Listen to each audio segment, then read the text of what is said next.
One Nazmi ইদা হাওয়া।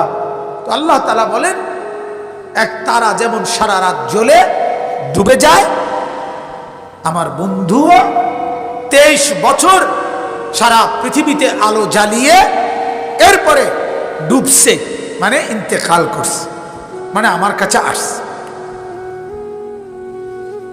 One Nazmi ইদা হাওয়া, কসম করছি আমি আল্লাহ তারকার নক্ষত্রের যখন তা ডুবে যায়। এরপর আল্লাহ তাআলা কি বলে, মা দাল্লা সাহিবুকুম ওমা গাওয়া।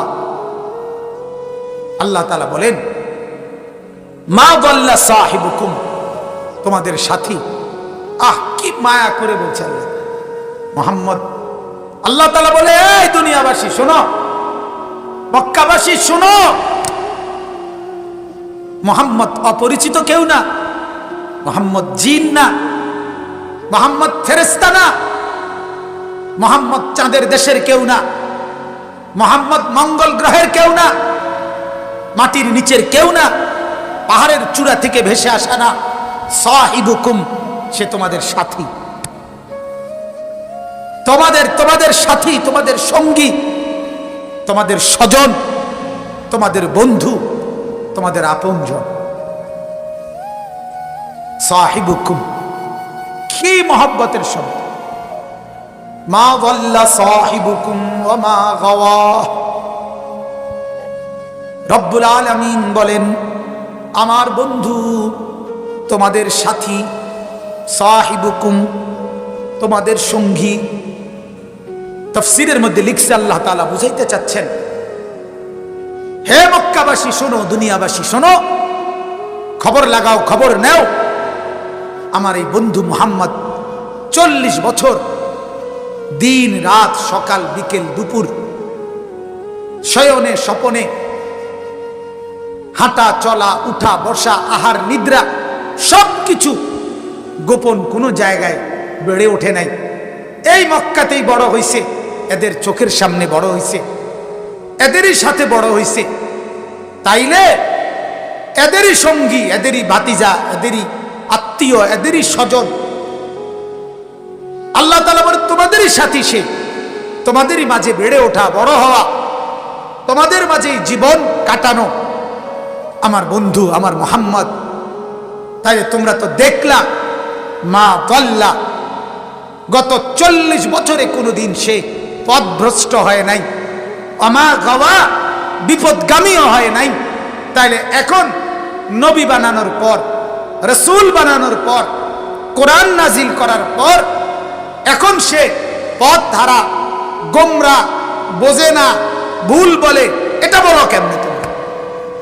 হ্যাঁ, তোমরা না গত 40 বছর তাকে আল আমিন বলছো? বলে নাই? কথা বলেন না? মক্কাবাসী বলছে কিনা? ওই যে কাবা ঘরের পাথর হাজরে আসওয়াদ রাখা নিয়ে ঝগড়া হয়েছিল মক্কার কুরাইশ সর্দারদের মধ্যে। নবীজির বয়স যখন 35, তখন মানে তখনও তিনি ইসলামের দাওয়াত শুরু করে নাই। তখন ফয়সালা হয়েছিল, কাবা ঘরে প্রথম আর পরের দিন ভোরে যে আসবে সে ফয়সালা করবে। সবাই তাকাইয়া ছিল, কে আসে, কে কাবা ঘরের দিকে প্রথম যায়। সবাই দেখছে আল্লাহ নবী সাল্লাল্লাহু আলাইহি ওয়াসাল্লাম মুহাম্মদ যায়। সাথে সাথে সব সর্দাররা বলছে, হ্যাঁ যা আল আমিন, আল আমিন আসতেছে, অতএব আমরা তাকে মানি, তার ফয়সালাই আমরা মেনে নেব। তো আল্লাহ নবীর ফয়সালা মেনে নিছে। তাইলে বোঝা গেল নবুয়তের পূর্বে 40 বছরের আগেই তো তোমরাই তো তাকে আল আমিন বলছো। যেই সমাজটার মধ্যে চুরি, ডাকাতি, ছিনতাই, রাহাজানি, জিনা, ব্যভিচার, মদ, জুয়া, অশ্লীলতা, বেহায়াপনা, এটা কোনো গোপনীয় বিষয় ছিল না, ডাইলবাতা ছিল। কথা বলেন না? যার তার ইচ্ছা, যা ইচ্ছা তাই করতে পারত, কোনো বাস বিচার, নিয়ম কানুন কিচ্ছু ছিল না সেই সময়ে। ওই অবস্থায় একটা লোক 40 বছরে কোনোদিন কোন অপরাধের সাথে এক সেকেন্ডের জন্য যুক্ত হলো না। তোমরা কি এটা দেখো না? তোমরা কি এটা বুঝো না? কথা বলেন না। এরপরে আল্লাহ তাআলা বলেন, তোমরা তো জানো এই মুহাম্মদের বাবা নাই, মা নাই, দাদা নাই, অভিভাবক হারা যেই ছেলে এতিম, সে তো আরো আগে এলোমেলো হয়ে যাওয়ার কথা। যেখানে কোনো নিয়ম কানুন নাই, যেখানে কোনো শিক্ষা প্রতিষ্ঠান নাই, মক্কাবাসীর মধ্যে কোনো শিক্ষা দীক্ষার কোনো প্রচলন ছিলই না। তাইলে যেখানে কোনো পড়ালেখা নাই, শিক্ষা দীক্ষা নাই, কোনো নিয়ম কানুন নাই, কোনো বিচার নাই, কোনো আখলাক চরিত্রের কোনো বালাই নাই, সেখানে তার বাপ নাই, মা নাই, দাদা নাই, সেখানে আরো বেশি এলোমেলো হয়ে যাওয়ার কথা।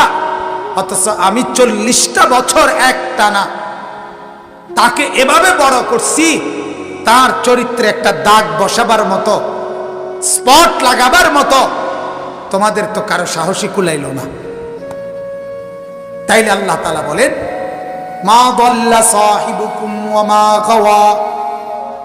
শোনো মক্কাবাসী, শোনো দুনিয়াবাসী, আমি রব্বুল আলামিন কসম করে বলছি, তোমাদের সঙ্গী মুহাম্মদ, তোমাদের সাথী মুহাম্মদ, তোমাদের আপনজন মুহাম্মদ, সে কখনো পথভ্রষ্ট হয় নাই, ওয়া মা গাওয়া, বিপদগামী হয় নাই, কখনো ভুল পথে যায় নাই, কখনো অন্যায় দিকে যায় নাই, এক বিন্দু অপরাধ আর গুনার সাথে নিজেকে এক সেকেন্ডের জন্য জড়ায় নাই। সুবহান। কেন অনুসরণ করবা না? কেন তাকে মানবা না? কেন এই বন্ধুকে গ্রহণ করবা না? কেন এই নবীর সুন্নত ধরবা না? তার চরিত্রে তো কোনো কলঙ্ক নাই, তার চরিত্রে তো কোনো দাগ নাই, তার চরিত্রে তো কোনো ত্রুটি নাই, তার রাতও পরিষ্কার, তার দিনও পরিষ্কার, তার একাকীও সুন্দর, তার সবার মাঝেও সুন্দর, ঘরেও সুন্দর, বাহিরেও সুন্দর। সুবহানাল্লাহ। সুন্দর কিনা? তারপরে সাহিবুকুম, তোমাদের সাথী, অপরিচিত কেউ না। অপরিচিত হইলে তোমরা বলতা, হে করতে আইছে, আমরা চিনি না হুনি না, আন্তাজাকাল অনুসরণ করলে হবে নাকি? এরপরে ফেরেশতা হইলে বলতা, আও মানুষ হইলে না বুঝতেন। হ্যাঁ ফেরেশতা, আপনি কেমনে বুঝবেন আমরা দুঃখ? জিন ওই জিন না,